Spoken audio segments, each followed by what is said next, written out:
সম্পদ নয়, জ্ঞানই উত্তম। সুপ্রিয় বন্ধুরা, এই ইসলামিক শিক্ষণীয় গল্পটি খুবই তথ্যবহুল এবং গুরুত্বপূর্ণ।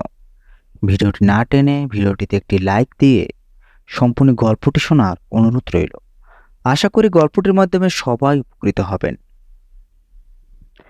মুসলিম জাহানের চতুর্থ খলিফা হজরত আলী রাদিয়াল্লাহু তাআলা আনহু, হজরত সাহাবায়ে কেরামের মধ্যে তিনি ছিলেন সবচেয়ে বেশি স্পষ্টভাষী ও উচ্চবাক্যের ভাষা সাহিত্যিক। একজন সুবক্তা হিসেবেও তার খ্যাতি ছিল সর্বত্র। জ্ঞান, প্রজ্ঞা, বীরত্ব, বাহাদুরি ও বিচক্ষণতার ক্ষেত্রে তার দৃষ্টান্ত তিনি নিজেই।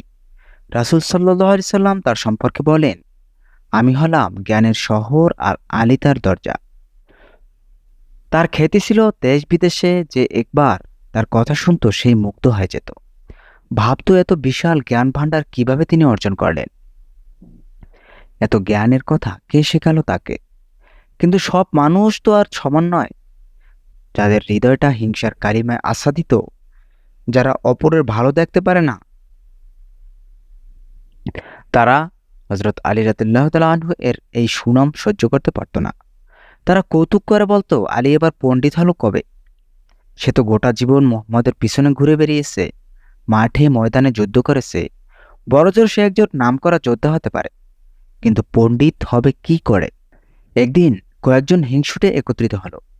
পরামর্শ করলো তারা, সিদ্ধান্ত নিল আলীর পাণ্ডিত্যের পরীক্ষা আজই নিতে হবে। কিন্তু কিভাবে?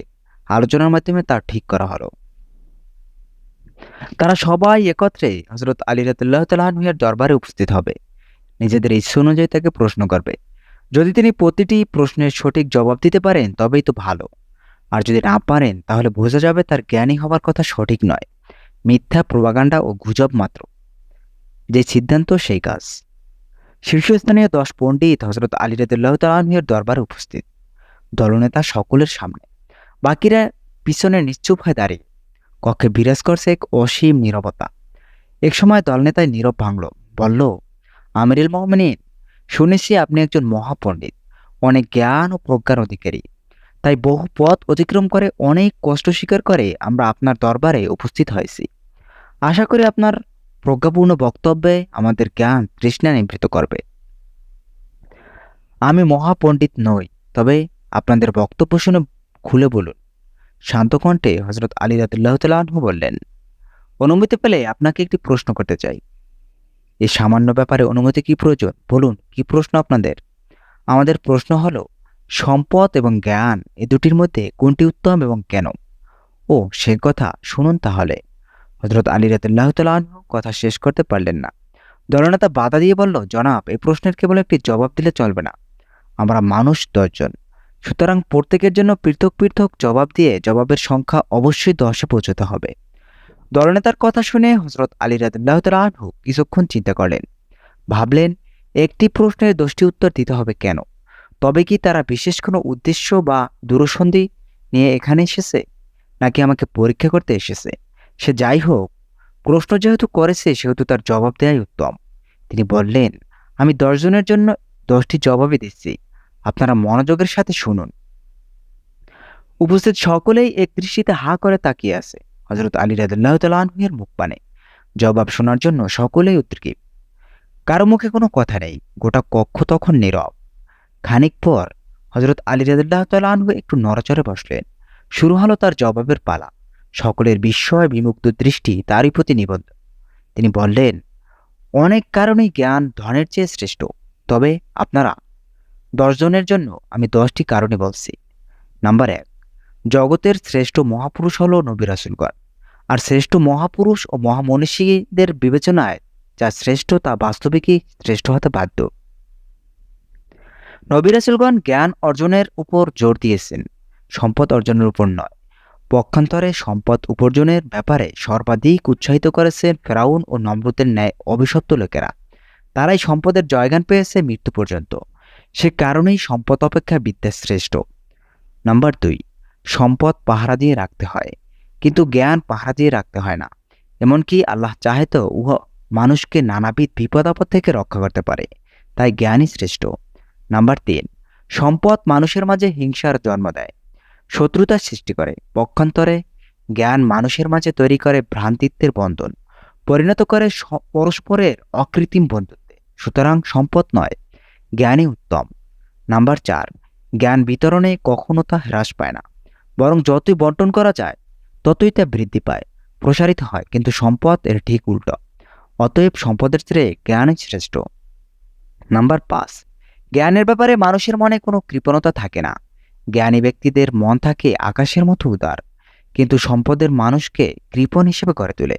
সম্পদের প্রতি এক দুর্লভ মোহ সর্বদাই তাদের অন্তরে বিরাজ করে। সুতরাং সম্পদ অপেক্ষা জ্ঞানই উত্তম। নাম্বার 6, সম্পদ চুরি হয়, ডাকাতি হয়, কিন্তু জ্ঞান চুরি করা অসম্ভব। জোর করে কেউ তা কেড়েও নিতে পারে না। উহা লুণ্ঠিত হওয়ার কোনো ভয় নেই। সকলের জন্যই উহা নিরাপদ সম্পদ। তাই ধন সম্পদের তুলনায় জ্ঞানই উত্তম।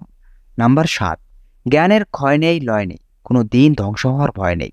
একবার অর্জন করলে কোনো দিন তা আর নষ্ট হয় না। কিন্তু সম্পদ ক্ষণস্থায়ী, আজ আছে কাল নেই। তাই সম্পদের তুলনায় জ্ঞানই শ্রেষ্ঠ। নাম্বার 8, জ্ঞান অসীম অনন্ত, তার কোনো সীমা পরিসীমা নেই, কিন্তু কোনো কিছু দিয়ে একে পরিমাপ করা যায় না। কিন্তু সম্পদ এর পরিপূর্ণ বিপরীত। সহজেই এর আকার আয়তন ঠিক করা যায়, পরিমাণ নির্ধারণ করা যায়। তাই সম্পদ অপেক্ষা জ্ঞানই উত্তম। নাম্বার 9, জ্ঞান মানবাত্মাকে উজ্জ্বল করে, আলোকিত করে, কিন্তু সম্পদ অন্তরকে করে কলুষিত। সুতরাং সম্পদ নয়, জ্ঞানই শ্রেষ্ঠ। নাম্বার 10, জ্ঞানের তুলনায় সম্পদ কোনো মূল্যই রাখে না, কারণ জ্ঞানে রাসূলুল্লাহ সাল্লাল্লাহু আলাইহি সাল্লামের মধ্যে জন্ম দিয়েছিল সততা, সত্যবাদিতা, খোদাভীরুতা, মানবতার ন্যায় মহৎ গুণগুলো। তিনি গড়ে উঠেছিলেন মানবদরদী হিসেবে। পক্ষান্তরে বিপুল সম্পদ আর সীমাহীন প্রাচুর্যের অধিকারী হয়েও ফ্রাউন, নমরুদ ও কারুন মানবদরদী হতে পারেনি সবর, শকর, দয়া, পরোপকার, বিশ্বস্ততার ন্যায় মানবীয় গুণগুলো অর্জন করতে। বরং তারা হয়েছে কৃপণ, অহংকারী ও ধনলিপ্সু। এতক্ষণ সকলেই হযরত আলী রাদিয়াল্লাহু তাআলা আনহু এর প্রজ্ঞাপূর্ণ জবাব গ্রহাসে গিলছিল, তন্ময় হয়ে শুনছিল তার কথা। এক প্রশ্নের 10 জবাব শুনে সবাই বিস্ময়ে অভিভূত হলো। বুঝলো হযরত আলী রাদিয়াল্লাহু তাআলা আনহু সত্যিকার অর্থেই একজন পণ্ডিত, জ্ঞানের সাধক। তার জ্ঞানের কোনো তুলনা নেই। আল্লাহ পাক আমাদের সকলকে সম্পদের উপর জ্ঞানকে প্রাধান্য দেওয়ার তৌফিক নসিব করুন। আমিন। পবিত্র কুরআনে আল্লাহ পাক বলেন, তোমরা কি আখেরাত বাদ দিয়ে দুনিয়ার জীবন নিয়ে সন্তুষ্ট আছো? মনে রেখো, আখেরাতের তুলনায় দুনিয়ার জীবন নেহায়েত তুচ্ছ। সূরা তওবা, আয়াত নাম্বার 38।